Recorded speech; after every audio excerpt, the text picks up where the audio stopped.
Okay, in this example, I want to present to you the case of natural monopoly.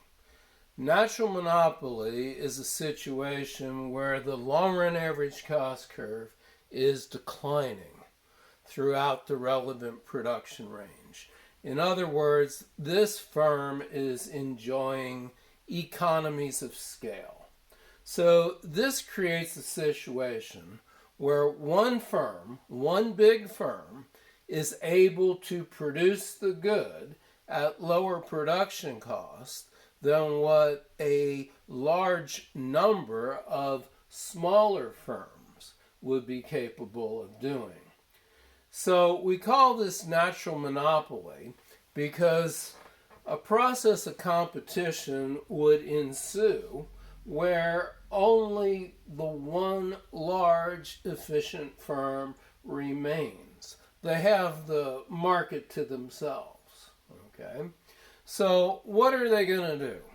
Okay?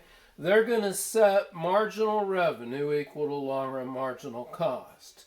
Now, the slope of marginal revenue is steeper than the slope of marginal cost, but those slopes are negative. So the slope of long run marginal cost is greater, maybe like, it's a minus 1/2 or something, and the slope of marginal revenue is perhaps like -2. Well, minus 1/2 is less than -2, right? So the slope of long run marginal cost exceeds the slope of marginal revenue.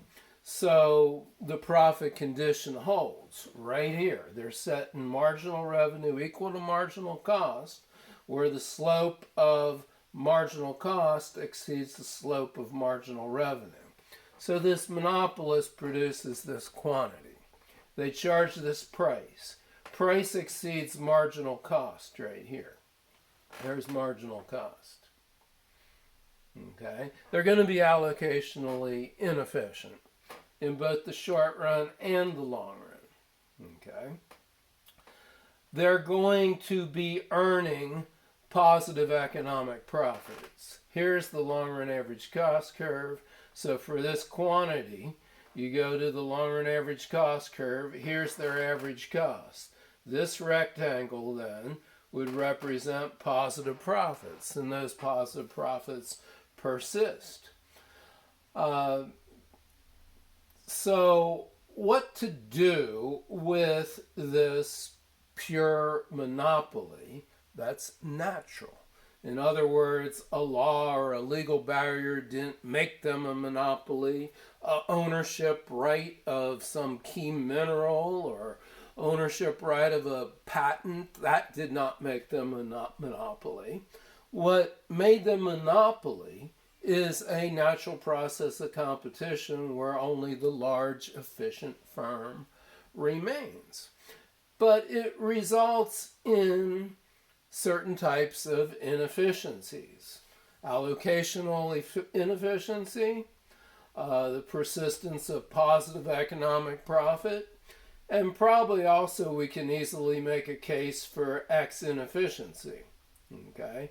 As far as the engineering inefficiency, well, long run average costs are declining, and it's kind of a misnomer to talk about that in this case, because you don't hit the minimum point of the long run average cost curve throughout the relevant production range anyway.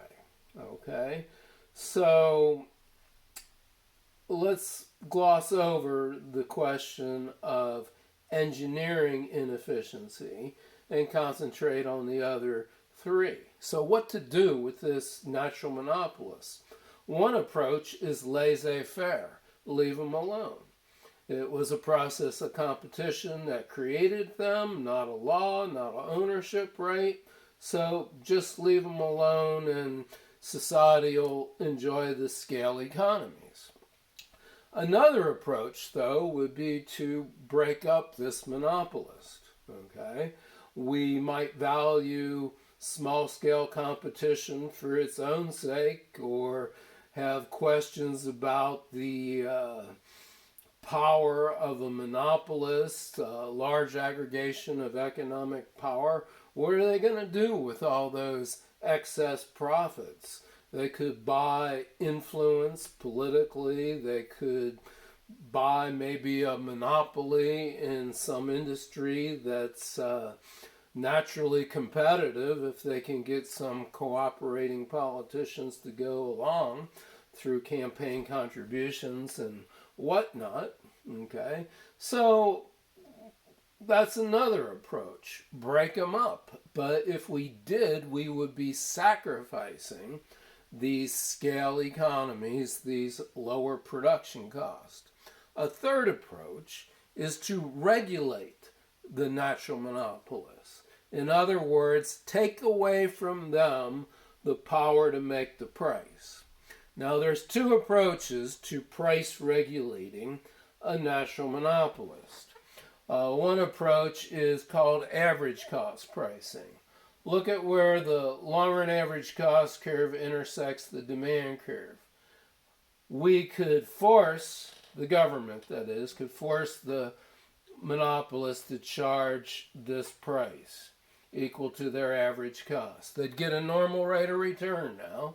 Price would equal average cost, so no monopoly prices, and they would be, therefore, they'd have an incentive given that price to produce this quantity right here. Okay? It still wouldn't be allocationally efficient because the price would still exceed marginal cost, but they'd be producing a whole lot more than when they were left on their own under conditions of laissez-faire. Okay? Another approach, though, is, hey, you could price regulate through marginal cost pricing.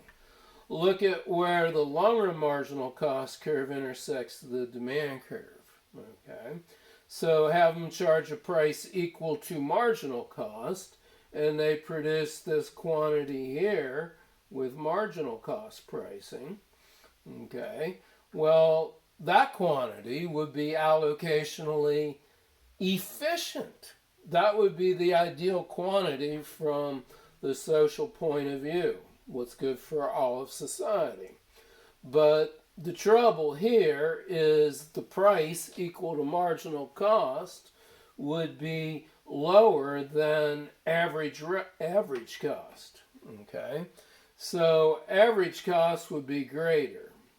Long-run average cost curve would come over like this, and at this quantity, average cost would exceed the price, And so let me draw out the rest of that long-run average cost curve for you. Okay, so price is less than average cost. Okay, they'd earn negative profit, in other words. And how do you get a private enterprise to produce the allocationally efficient quantity, which is good for society, but then they're earning a negative profit? Well, the only way to do that would be to give them a subsidy equivalent to their economic loss, and then we could entice them to produce this quantity.